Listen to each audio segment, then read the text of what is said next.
Hello, and thank you for everyone that's joining the webinar today. My name is Matt Lemay, and I'm a part of the Fusion adoption team here at Autodesk. My specific focus is on generative design, and very excited to present to you today a list of tips and tricks that we've seen over the last year and a half since we've had generative. So just to quickly go over a couple things, as you may or may not know, now is a really great time to get into generative design, as generative design is free until the end of the year. So for those of you that don't know, when we're running generative design inside of Fusion 360, we need a tremendous amount of cloud computing resources to do that processing for us. So to help you get started, to help you try projects, once again, generative design is free for the rest of the year. So please use this opportunity. So just to quickly go over a little bit about what we'll actually show today. So over the next hour, we'll show about 20 tips and tricks. Each of them will last about 2 minutes apiece, walking you through the entire process from setting up a generative solve to actually sending that output CAD out and then validating it. So again, each tip will be about 2 minutes. We'll cover the entire workflow, and the recording for this will obviously be available after the presentation today. So if you miss anything, absolutely no worries. So to get started, typically the first thing that we always need to cover with generative, because it is so new and it is so new throughout the industry as well, is we have to cover an introduction to generative design. So what does generative design actually mean today? So when we're looking at generative design and we look at the CAD industry in general, so Autodesk has been making CAD for 35 years. The first major transformational leap that CAD took was moving engineers from drafting boards to 2D CAD. Having that engineering information available electronically gave the engineer a significantly higher value than what they would have had in the past. Is the wrong button. So going back, it's almost the holidays, so please excuse that. The next major jump throughout the CAD industry was moving from 2D to 3D CAD. So within 3D CAD, the engineer could now look at their product in the context of their assembly. They could look at parametric modeling. And again, that leap from 2D to 3D provided the engineer a significantly higher value than what they previously had. And we saw the same thing with the release of finite element analysis. So now before actually producing a physical prototype, the engineer can validate and test that that will be structurally sufficient for what it will actually see in the field and even test for the manufacturing process. Again, each one of these leaps is a transformational shift for CAD. When we look at the potential impact for generative design, we see that impact just the same as all of these transformational leaps. Now, for the first time, rather than creating our own products and continuously validating, CAD is actually a co-creator within that process, allowing us to specify the requirements, the manufacturing types, and the objectives, and allowing generative to go out there with cloud computing and explore hundreds or thousands of higher performing options that a team of engineers would have never thought of. So let's take a look at how this would actually look within your product process. So if you were to bring a product to market, you would typically take a small handful of concepts that you've created and you would evaluate that. You'd evaluate it for structure, you'd evaluate it for manufacturability, and in the end, you're bringing a product to market that, while it may have taken longer than what you would have hoped, it's also probably very similar to other products that you brought to market in the past. You're not exploring a wider range of options. So the idea within generative is that, again, we're leading off with our requirements. We're saying what we need the objectives for our product to be, what the manufacturing types, the loading conditions, and the material options. And we're allowing generative design to go out and find us the options that we can start making comparisons on. So for instance, we could have a casting solution for this part with a specific material. This might be the lowest cost, but also the highest mass. We could then compare that solution to many other unique solutions. So we could have an additive solution which will probably be the lowest mass, but also probably the highest price, and then CNC as well, which is somewhere in the middle. This cost first performance analysis allows us to make trade offs very early on within our product cycle and allows us to make more informed choices on the products that we actually bring to market. So, when many people think about generative design, and maybe you've seen this on the news or through marketing or through many other uh, resources out there on generative design, what people are typically used to seeing are these very organic, alien looking components that traditional manufacturing looks at and has no idea how or why they would actually produce these. So, there's many things changing within the industry that are allowing generative design to fit for traditional manufacturing. So, what are those things that are changing? When we launched generative design, the only manufacturing setting that we had at the time was additive manufacturing. And that's why you see so many of these organic, almost alien looking components, because additive allowed the end user to make almost anything. But we knew that if we wanted generative design to truly grow within the market and apply value to everyone within the engineering space, that we had to not just focus on additive, but also traditional manufacturing.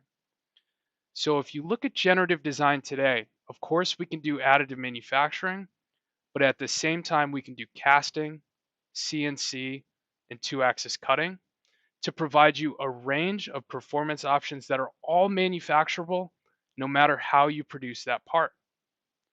Now, it's not enough to just look at performance trade-offs for our components. We also need to think about how much each one of those would actually be to produce. So within generative design, we've also partnered with a company called A Priori Technologies. After each generative output that we get for each one of the manufacturing types, you will also see costing analysis attached to each one, so you can again make more informed choices on the cost and performance of each one of the generative options that you see. So when we look at really how far generative design has come, specifically around traditional manufacturing techniques, if you take a look at these three outcomes on the screen, one of these was entirely created by a human, one was entirely created by generative design, and one was a combination of starting with generative and then adding the human touch to it. Through applying 2.5-axis CNC constraints through generative, we were able to make option 2 that you see on the screen. Extremely high performing, solid editable CAD geometry created for the user quickly, and then the engineer is able to take that higher performing CAD option that's also very easy to manufacture that you see in option 2, and then apply the human touch. So generative design is not replacing the engineer, but like every transformational leap that we've shown with CAD, it's adding significantly more value to what the engineer has to do. So to quickly cover the workflow, and this is kind of more of a thought leadership view of what generative design actually needs to do. The first thing that we do when we're setting up a project is that we're coming up with our preserved geometries. These are essentially the keep-ins that we're telling generative design, no matter what you do, I need all of these geometries. Likewise, we're setting our obstacle geometries, which are in red. Obstacles are telling generative design, avoid generating geometry in any of these spaces. We're then specifying our objectives, our loading conditions, maybe a mass target, the manufacturing types, and the materials that we'd actually like to see. This will then generate hundreds or thousands of viable options that are, again, higher performing than any engineer could have come up with completely on their own for you to start making trade-offs with. So that covers a brief introduction to generative design. Now let's jump into the good stuff, which are the tips and tricks for how to get the most value out of generative design today. So as we cover the tips over the next 50 minutes, we'll cover them in the context of where they fit within the workflow for generative design. So when setting up a generative design project today, it always follows the same workflow of first setup, where you're setting up your geometry, those preserves and obstacles that we mentioned. Next would be generate. This is where you're actually applying your settings for the generative solve itself. Next would be explore. This is where we're reviewing all of those results that we've generated. Next would be adjust. So after we've selected the geometry that we'd like to bring back, again, we can either adjust it or add that human touch that we talked about. And then finally, validate. So if we've made any changes to that geometry, we can always simulate it at that point and then validate that it's still compliant to what we set. So to get started, again, the first and the most important tip that I'll probably show today is generative design is free, but only until the end of 2020, the end of this month. So now is a perfect time to try out all these tips and tricks, try out projects that you might have in mind. Um, you can access generative design through a number of ways. I'm sure my colleagues in the chat can help if anyone has questions, but please keep in mind that this is the perfect time to try to get started using generative today because it is free. So the first real trick that we'll talk about today, and as you look to the top right, this is just going to show where each one of these fits within that workflow. The first tip is to always use the Edit Model workspace within Generative Design to make your geometry adjustments. So let's move over to Fusion and we can start looking at this. So if this was our existing CAD geometry to set up a generative solve, many people are used to doing all of their modeling workspace here within the model workspace itself. Now, within generative design, we have the edit model workspace, which has specific tools for the generative process that make things a lot easier. So anytime you have to create preserved geometries or create obstacles, go to the workspace dropdown at the top left and start this within generative. So as we move over to generative design, you can see the user interface at the top has changed to follow a workflow from left to right to set up a generative solve. So what we would do and what you should do on every single project is first go to that edit model tool at the top. So edit model will show you some brand new and specific tools that are only here for generative design that allow you to accelerate that process of actually creating your geometry. So tip number 2. So we talked a lot about the different manufacturing types that you can apply within generative design today, right? We talked about additive, we talked about casting, and we talked about CNC. So one that's growing in popularity very much are 2 and 2.5 axis CNC constraints for generative design. Now, the reason for that is because these are the cheapest to manufacture, the easiest to machine components coming out of generative design. So they're very practical for those that are in the traditional manufacturing space. Now, when setting up a 2 or a 2.5 axis CNC project, there are a few things from the geometry setup point of view that you do have to keep in mind. So unlike additive and unlike unrestricted, we do have to keep in mind how our manufacturing orientation will actually affect the geometry that we've created to use as setup. So if you see the image in the left, here we've set up our geometry with our preserves, and we have a cylinder that's actually normal to the cutting direction of our tool. So if you see this view cube, we're setting up this part to be machined in the plus and minus Z orientation. Now you can imagine that we'll want to create a flat face and then the contour profile around that part around it. However, you can see with this generative outcome, it has a very hard time dealing with that essentially transverse cylinder or transverse round around that cylinder. So what we can do to fix that, if you look at image number 2 to the right, here within that cylinder, we've now replaced that with a box. Now that box has a flat face against the orientation, which is in this case Z, that we are milling against, and you can see how the outcome has now kept that in perfectly. So to show a little bit about why 2.5 axis is so important, so we also have things like 3 and 5 axis subtractive constraints through generative design. But 2.5 allows us to make parts that are very easy to machine, creating them in pockets instead of the entire profile. So as you can see, while this 3-axis geometry has some curves, it has some uh, complex geometry that we would have to come in later and machine. The 2.5 instead creates pockets that are much quicker to machine, and in this case, this one's already completed, while the 3 axis would continue going. So this is why that 2.5 axis is so important, and why there's some additional geometry setup factors that we'll actually need to consider here. So the final piece, when setting up a 2.5 axis generative solve, again, because these are really the things that are growing the most momentum within generative design, is we also need to understand how the layers will work within each one of the generative outputs. So when you're setting up a generative solve for 2.5 axis, what it does is it will provide you 3 specific outcomes, splitting the part into layers and changing the orientation of how the part is machined. So you can see in outcome 1, it's splitting that geometry into 3 layers to be machined as one setup. Outcome 2 is 3 layers, but it's machining from the opposite direction. And then outcome 3 is from the 2 setups with 5 layers. So these are all things to keep in mind when you're setting up a generative solve for these factors, or if you're reviewing the outcomes that you would see. So tip number 3, the connector obstacle. So this is a tool that is specific to the edit model workspace.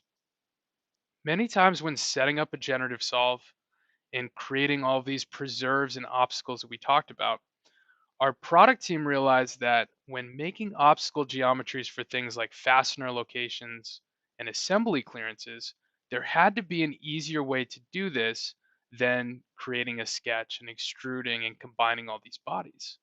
So let's actually take a look at this.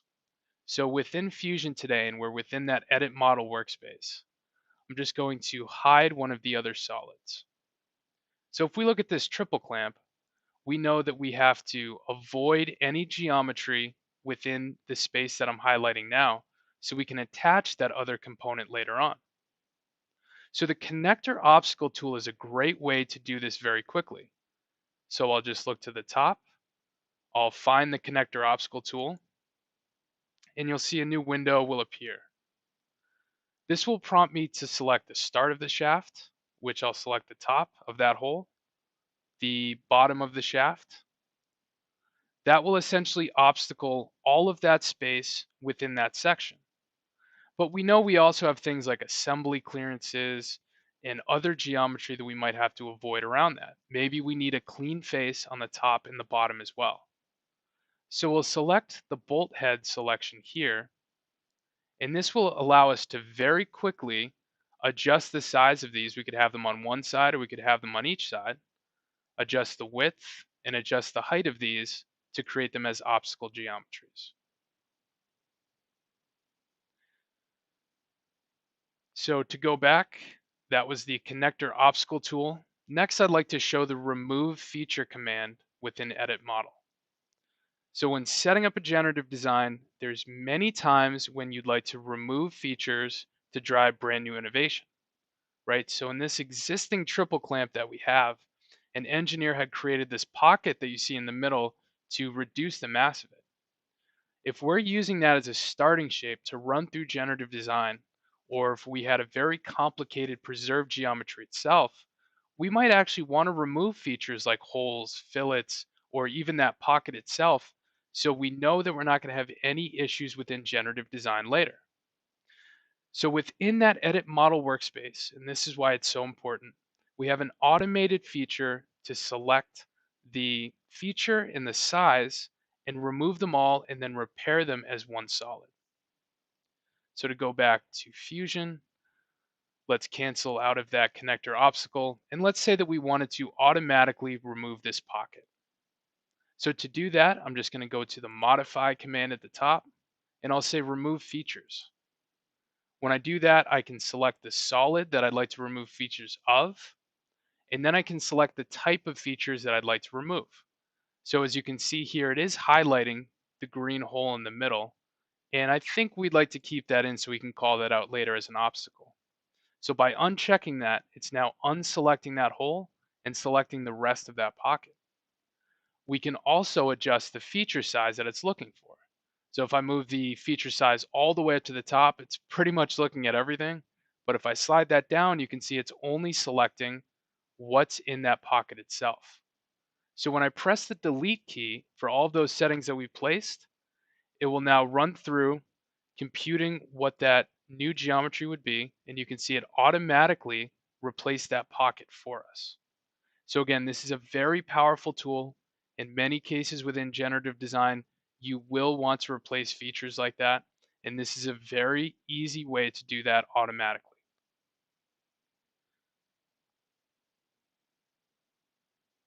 So next, many people always ask this question. So for tip number 5, we have what are called generative models, and we have what are called studies.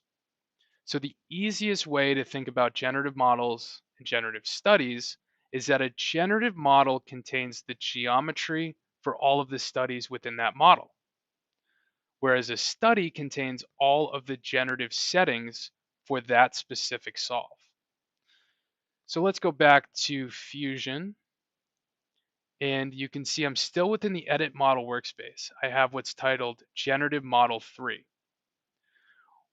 What combining or cloning generative models allows you to do is essentially set up multiple configurations of the same solve to run at the same time. So let's say I wanted to run one of these with that pocket. I could right click on generative model 3 and clone, and it's saying which one of the generative settings would you like to keep forward. I could say study 9. And then within generative model 4, I could now go through and follow that exact same workflow to remove that pocket. Now I could have a generative setup for not just the pocket example with all of the settings that we'll place later on, but I could have another generative setup that has it without the pocket, and then I could start to compare those results. So we'll cover generative studies a little bit later on, but those are very similar. So when you've set up that generative solve and you have all of your loading conditions there, it's an easy way to clone or create a new study to keep those the same across multiple different solves. So tip number 6, when running a generative design study, many people may have seen this within the study settings and may not know what it is, but synthesis is a way within generative design to allow for a certain amount of complexity within the solver.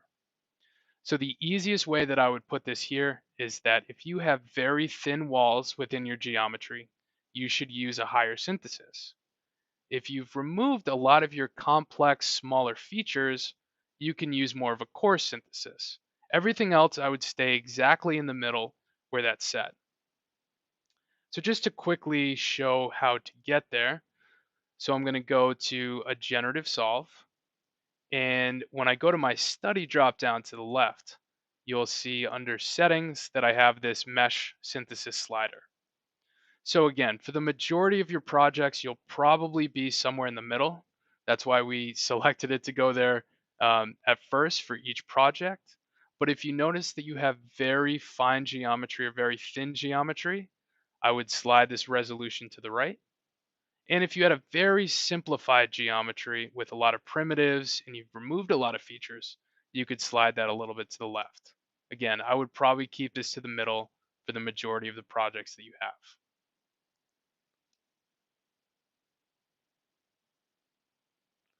So next would be tip number 7, local preview. So we talked a little bit about what generative design actually is trying to do. So when we place all of these settings, all of these different manufacturing and material types, and run hundreds of iterations in the cloud, we need to know that it's actually going to work and everything's going to connect the way that we would expect before actually solving. So this is what the local preview within generative design allows you to do. The local preview applies a coarse approximation to the generative setup before you've actually solved anything. So all you need to look for with these is first, is the preview actually able to be made or is it failing? And the second would be, are you missing anything? Is this coarse approximation connecting to all of your preserves? Is it doing what you would expect within earlier iterations within the solve?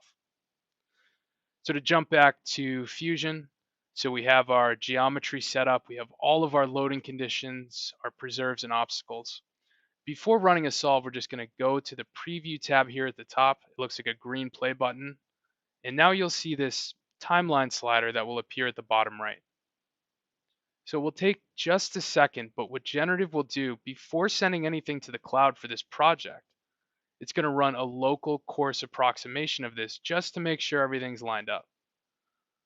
So as I rotate my geometry around, you can see this transparent generative preview has been applied to this part.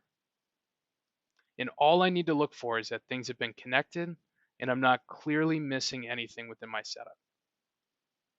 So as soon as I see this within the preview, I know that I'm probably ready to go to run that generative solve.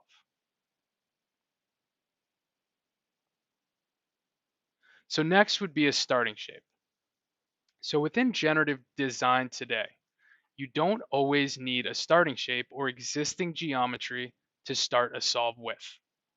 Now, I say it's optional with kind of a note as well. So it's optional, but sometimes you may need it. The situations where you may be required to use a starting shape are when there's not a clear line of sight between the preserves to connect within the solver. That will actually cause it to split off and not finish that solve. There's other reasons that we'll talk about as more of an advanced tip that you can use a starting shape to steer you in the right direction or steer you in a way that you'd like, or to speed solving time. So we'll talk about that a little bit first, but let's cover this example where a starting shape would actually be required.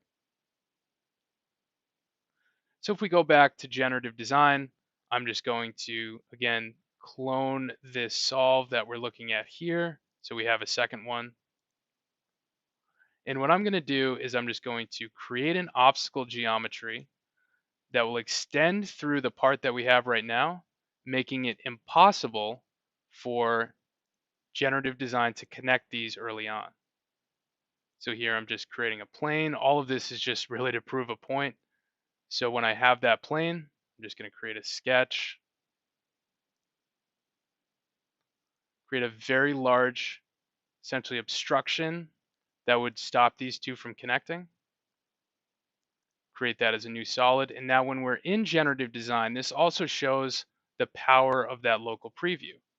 So if this is one of the obstacle geometries that we had, and we go to run our preview, this will actually say that it fails because generative design could not figure out an easy path from the preserve that you see to the right to the preserve in the middle. It says preview failed, something went wrong, and this wouldn't actually be able to solve within the cloud.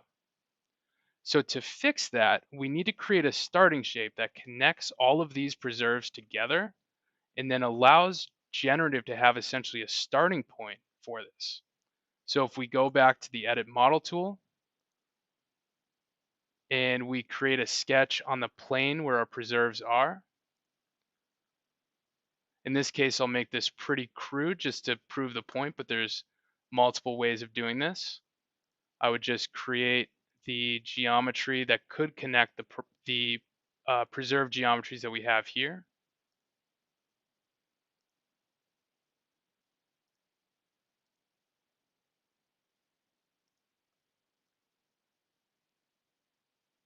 Creating this as a new solid. And what I'll do is I'll combine cut away that obstacle that we have, keeping that tool so we can call it out as an obstacle later on. And when we go back to generative design, I'm going to select that solid that we just created as that shape. And now when we run the preview, it will actually be able to solve. So again, use the preview to tell you when you need a shape to start with. And also think about using the starting shape when there's not a direct connection between all of your preserves. So I'll hide that starting shape so we can see the preview here in just a second.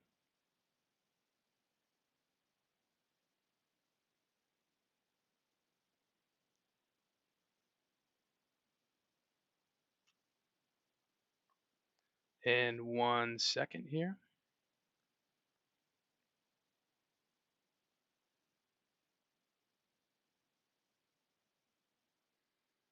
think maybe my laptop's on a holiday already. Okay, now you can see the preview, the transparent material there.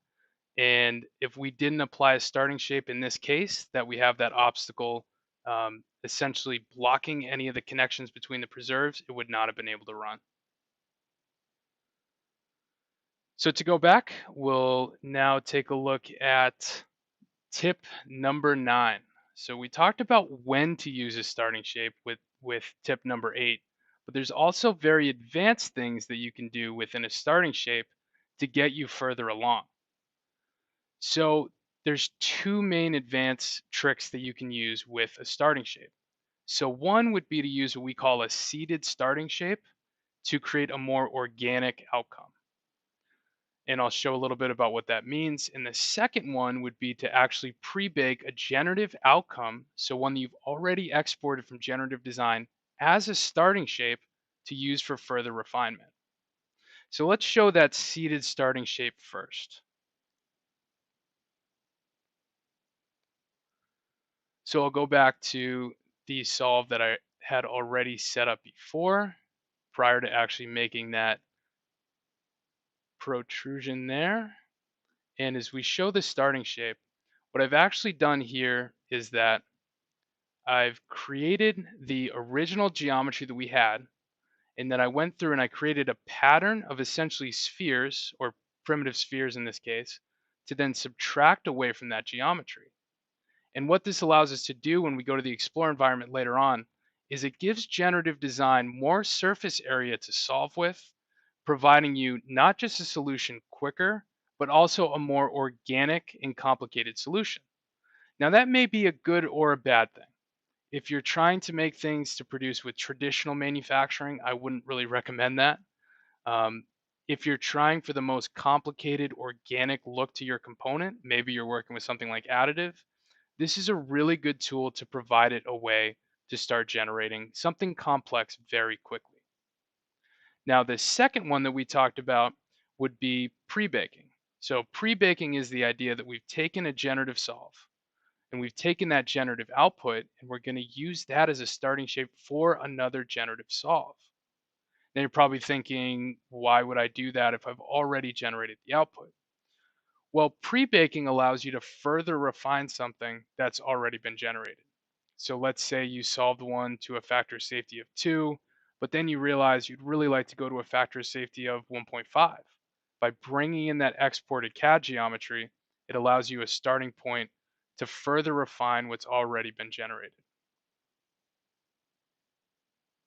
So tip number 10, when setting up our manufacturing settings within generative design, we have to always be aware of the orientation settings for manufacturability. Essentially, orientation drives all of the manufacturing processes within generative design.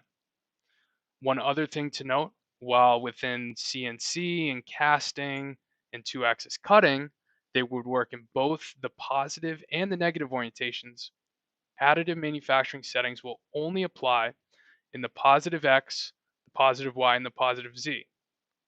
So we'll show a little bit about what that means now.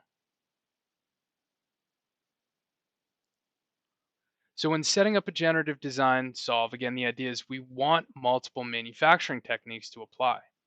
And as we go to the manufacturing dropdown, you'll see we have the unrestricted. This one's actually not asking us for one because it's ignoring manufacturing constraints. We have our additive constraints. And what additive will do is provide us a self-supported part in the positive X, the positive Y, and the positive Z. So we have to think about our existing geometry. And if you look at the view cube to the right, this probably would make sense. If we're generating and then printing this component, we'd probably want this face at the bottom to be flat on our platform and then printed in the positive Y orientation. So that probably would make sense. When we go to milling for 3-axis configurations, we're actually applying the tool direction that will machine this part. So here, if we look at our geometry, we know that, again, in looking at the view cube to the top right, that we would probably want to machine this in at least the plus or the minus, or maybe a combination of those Y directions, so we can get, again, normal to these holes and then machining our part from there. For 2.5 axis, we're just selecting one tool direction. For 5 axis, we're not selecting anything because it can move within multiple orientations. And then same thing as 2-axis cutting, where we are applying, again, in this case, the Y. We're going to look normal to our part. And because this is a 2-axis operation, it's just going to cut the profile. So Y would be exactly what we want. And then for casting, we would want this to eject in the plus and minus Y direction. So I know manufacturing orientation can be a little confusing, especially starting off within generative. So what I would say is that if you have any manufactured holes, like we do within this project here, use those as references to how you're actually going to set up your manufacturing constraints within generative. So let's go back to tip number 11. So within generative design, we talked about this at the beginning. The real value is not just comparing across only performance, but it's also across comparing cost as well. So comparing the full cost versus performance for each one of those generative outputs. So what it really does is it provides you an estimate on the real manufacturing costs for each. And what you need to keep in mind is that not every material is linked with a manufacturing process for costing yet. And there's some that will actually never link. So you could imagine if you wanted to generate a part with stone and with a casting manufacturing process, that's never really been done before, and there's no information, and it's actually impossible. So there would be no way to actually come up with how much that part would actually be to cost. So when setting up a generative design solve, there's a couple things we can do to make sure that our materials and our manufacturing types are mapped correctly. Now, the way to do that would be within our pre-check. So we talked a little bit about the preview that was running a local coarse approximation. The pre-check is also done before the solve, and this will tell you if all of your manufacturing and your material types are linked correctly. So if I go back to one of our generative solves that has, again, just to show them, a range of materials. So here we have 6061 aluminum, Ti 64, stainless steel 316, and a few others. And we have all of these different manufacturing processes. When I go to that pre-check, it will tell us which ones are mapped and which ones are not. So for instance, if you see at the top, aluminum 6061 is not supported for additive manufacturing. We don't have costing information for 6061 for additive.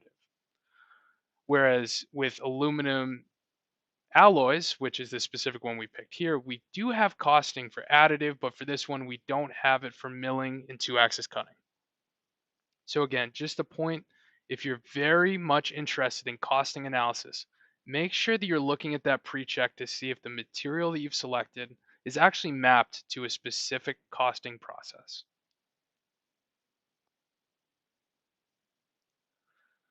So tip number 12. So we talked about setting up for costing. How about reviewing the cost information? So when you set up a generative solve and you run all those hundreds of iterations in the cloud, now is the time where we actually go and start to explore those results. So within the Explore environment, there are a number of tools to let you look at the costs for each one of those outcomes, filter down, and select the right one. So again, after we've generated our solve, we're just going to go to this Explore environment here at the top. Now again, the Explore environment is what we're using to take all those hundreds of iterations, those hundreds of results, and actually find the one that makes the most sense to actually produce. So there's a couple different ways to look at costing within the context of what we're seeing within Explore. If we see this filtering range to the bottom, you'll see estimated manufacturing cost. So we actually have a part that could be $4 to manufacture, and we have another one at the high end of the spectrum, which is $2,000 to manufacture. This is caused by looking at casting versus additive, titanium versus plastic material. We have an extremely wide range of options that we can start looking at. So the first thing that you could do is you could use this slider and say, show me only parts that are less than $1,000 to manufacture. This will filter all of these different thumbnails that we see on the screen to only show what's within this range at the bottom. So if I said, show me less than 500, you'll see there's less. Show me less than $250 to manufacture, even less. The other thing that we can do is we can view all of these solutions graphically. So here we have over 130 unique solutions to this problem that we've set up. And on the x-axis, we could have mass, but on the y, we could have price. So now again, you can see that range from 0 to 2000. And as we filter in on any one of these sections, we can really start making those cost and performance trade-offs that we talked about at the beginning. Now let's take a look at one of these outcomes. So when we select this one has extremely low mass. It's one of the higher price solutions at $180, but let's take a look to see what it is. We can automatically see this is an unrestricted solution, meaning it's probably produced with additive manufacturing. And this is very complex and organic. So that's what's driving that price for this one up to a median at about $180 compared to the range, which would be anywhere from 150 to 240. Now, opposite to that, let's say that we wanted to look at a low price solution. So if we unselected the solution that we picked there and we go to a 2-axis cut part, this is going to be something that's very easy to machine. You can see it's created a profile and essentially those pockets. And rather than $180, this one is $50. And this is where those cost versus performance trade-offs come in. Do you need the higher performance and are you okay with the higher cost? Or do you need something that would be more affordable to manufacture? So tip number 13. So within the Explore environment, we have hundreds of solutions. So how do we effectively find the right ones? And if we're collaborating with other people within our team, how do we let them know the ones that we're really interested in?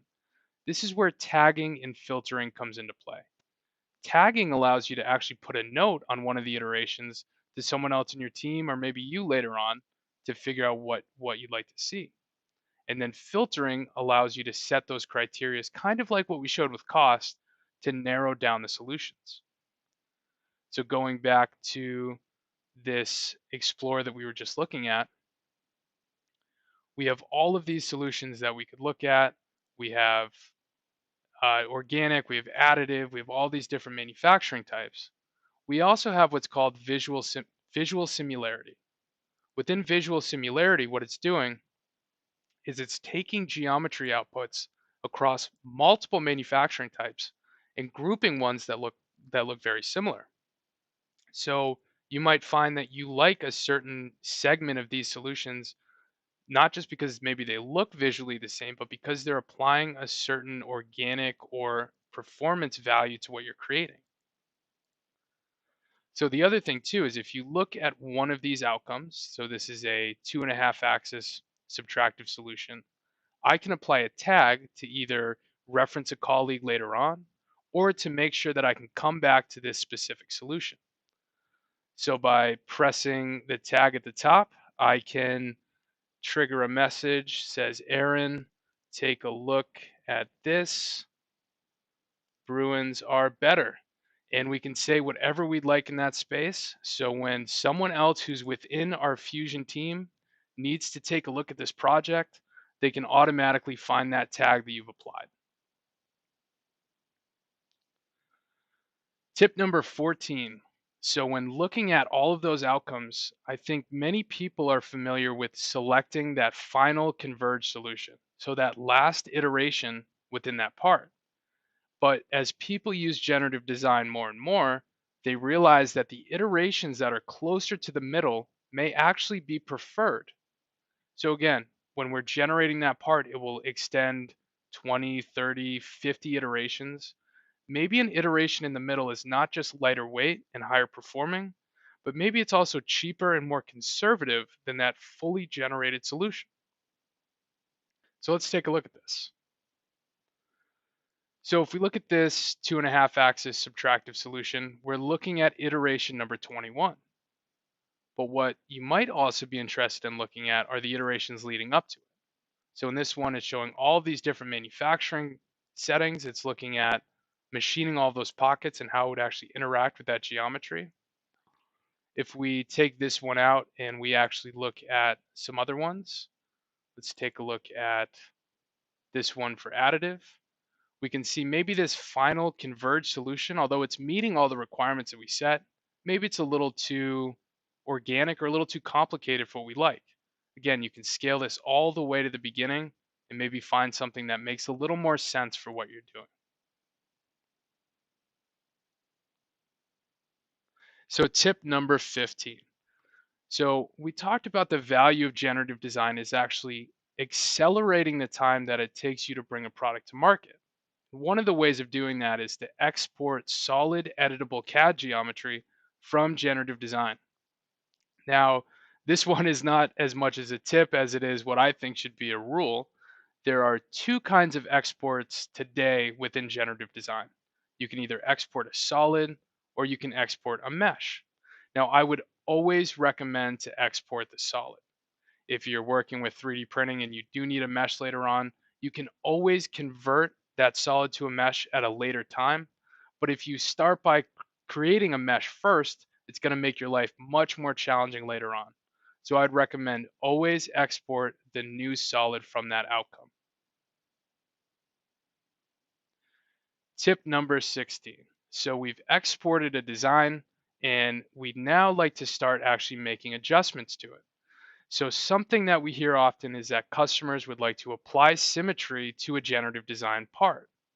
Now, something that we are working on is actually applying symmetry as an upfront setting, but we don't currently have symmetry as something we can apply within generative design today. So to do this, we can take our generatively exported design and apply symmetry later on. So to take a look at this, I'm going to go back to our project and I'm going to search for created from outcome. This will find parts that have been sent out as solid CAD. You can see we have a 2.5 axis milled solution here. And since I've already created the new file from the outcome, I can simply open it here within this window.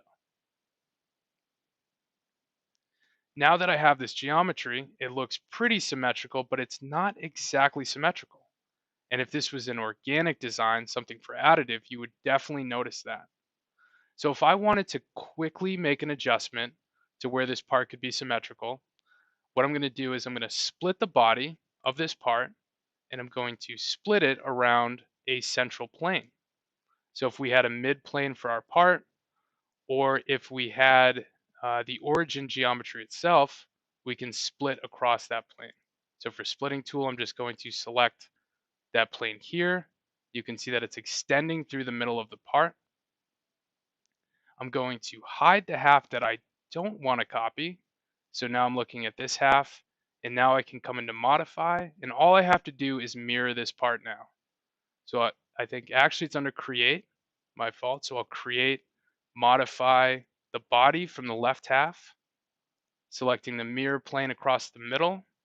And this now provides us with that symmetrical part that we would have hoped. So now I can come in and combine those two halves. And we went from having a non-symmetrical part to now a symmetrical part coming out of generative design.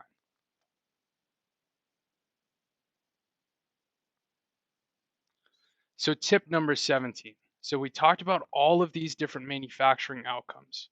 All of them do provide you a different editable CAD geometry and different techniques for how you can adjust them after it's been generated and sent out from generative. So the first one we'll look at are organic generative designs. These are coming from manufacturing settings like additive, unrestricted, casting, and CNC. So as we take a look at these, and I'll just open one up from our study, what the organic outcome is actually doing is it's taking our original preserved geometries, it's taking our obstacles, and it's combining the preserves with what we call T-splines. So all of that organic generative design geometry gets combined with the preserves and then subtracted from the obstacles to give us that final solution. So I'll go ahead and I'll open up a pretty dramatic generative solution that I got out of this part. This was actually using that seeding workflow that I talked about to give us something that's very organic. Now, to start making adjustments, we're going to look at this timeline at the bottom. So I mentioned first thing that comes in are the preserves. Next would be the obstacles, then our organic geometry. It gets combined, and then we have one solid part in the end. So what this history allows us to do is we can roll back, select the T-spline's organic geometry itself, and let's say we wanted to start making adjustments to these struts. We can use the T-splines tools within Fusion to drastically accelerate the time that it would take to make these adjustments. So I can select the face on one of the struts, select the coordinate space that I'd like to work with, and I can now click and drag this out to automatically thicken that strut for us. If this was just solid CAD geometry without this power, I would have to go in, create a series of planes, project, offset, hope it combines together, but this allows us to adjust organic geometry extremely quickly. So you can get very far into T-splines for generative outcomes. There are a number of great resources. There was a YouTube live on this topic itself. So I'd highly recommend taking a look at that. So tip number 18. So we talked about adjusting these organic generative design outputs. Next, let's take a look at adjusting prismatic outputs. So prismatic designs come from 2 and 2.5 axis CNC results. Here, the history slider is going to show something a little bit different. It's not going to show the T-spline's organic geometry. It will show a series of sketches and extrusions. So let's go back into that T-splines output, the one that we just looked at creating symmetry for. And you'll notice at the bottom, the history is a little bit different, right? It still has the preserves first and then the obstacles. But then there are a series of sketches and extrusions coming up. And that's what's actually making each one of those pockets and each one of those profiles that we see. So if we wanted to actually make some adjustments, the only thing that we have to do is select the sketch twice. And now we can start actually using the control points on these splines to start making adjustments. Now you can use this to either remodel it parametrically if you'd like. You can use this to make sure that you have the right machining allowances. Something that I've seen is really helpful is if you have a number of these points along a line, a very easy way to smooth that out is to say, let's select every other and let's just erase those. Now that's a smoother pocket.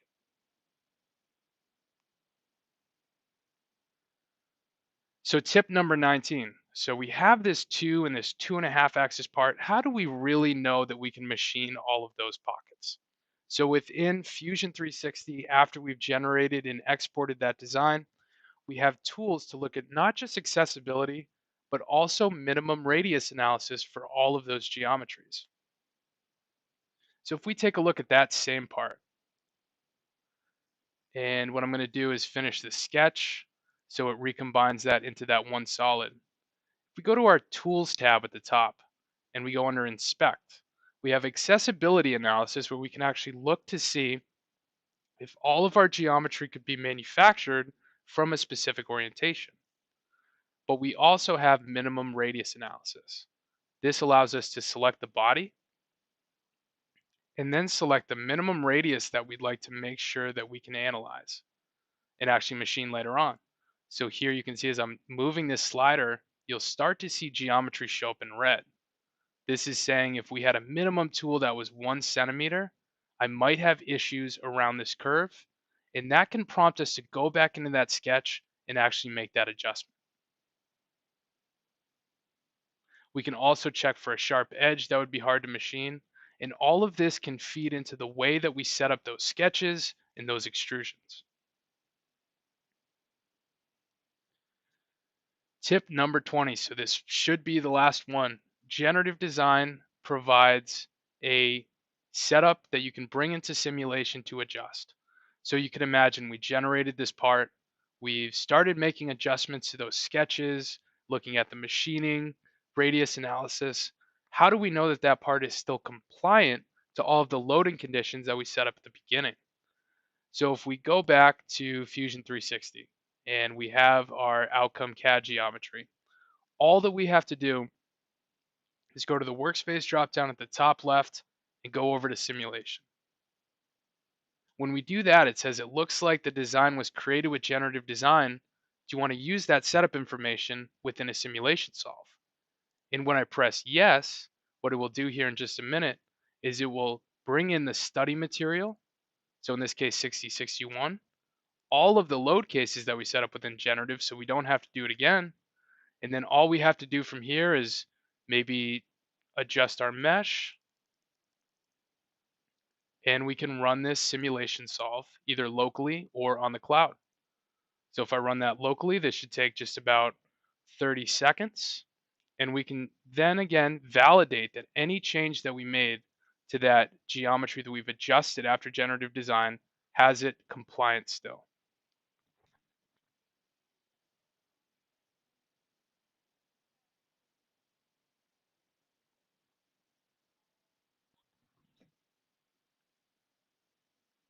So now you can see I have my factor of safety calculated and I have all of the load cases that I can now look at. And that took just about a minute.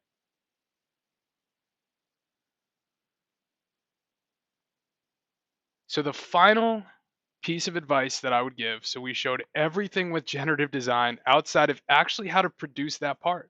So we showed setup, generate, explore, adjust, and validate. We did not show actually how to manufacture, in this case, the CNC part or the additive part. So what I would highly recommend is take a look at what some of my colleagues, I'm sure many people know Brad and Angelo and the rest of the team out there. There was actually a YouTube live last week on manufacturing this same generative design 2.5 axis part. Take a look. It's very useful in thinking about how to actually machine these components. So with that, I know we covered a lot today. First of all, I want to say thank you for everyone that joined. Happy holidays, and please leverage the next week and a half of generative design being free to learn as much as you can and to try it on the projects that you have today.